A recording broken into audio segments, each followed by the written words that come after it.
We had kerosene lamps that we'd light in the evening. We'd have one going in the kitchen and or two, and two in the living room maybe, and you'd carry one upstairs to your bedroom or to your bedroom. You got to take a lantern or lamp with you while you were getting ready for bed, or doing your bath in the kitchen in a tub. And then we finally got electricity. That was a wonderful day when they strung those wires up and you saw it coming across the holler and you knew it was coming to you. We had no electricity till like 1940s something we got electricity. And so it was just a different world completely. Well, we had a light hanging down from the ceiling, and we had a radio which had been battery operated, and it was one you could change over to electric. So we did have a radio, and that was when the World War II started, you know, and my dad was very interested in the news. We didn't have electricity. We had oil lamps, and we had a wood stove that heated our house, and a wood cook stove that cooked our food. We didn't get electricity until after I moved away. We had no telephone. We were just out there.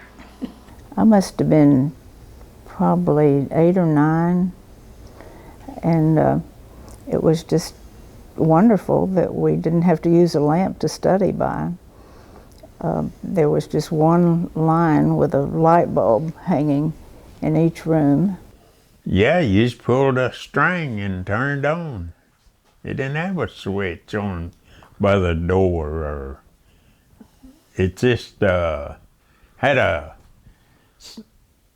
if the ceiling was low, they just had a little old chain looking thing sticking down and you just pulled chain.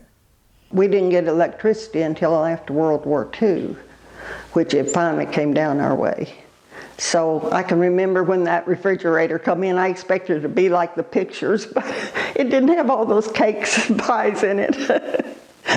But I can still remember how happy we were when we got electricity. You did the wash on a rub board, and the white clothes was put in a big old kettle, iron kettle with fire in under it, and you boiled the white sheets and pillowcases and stuff and dishcloths.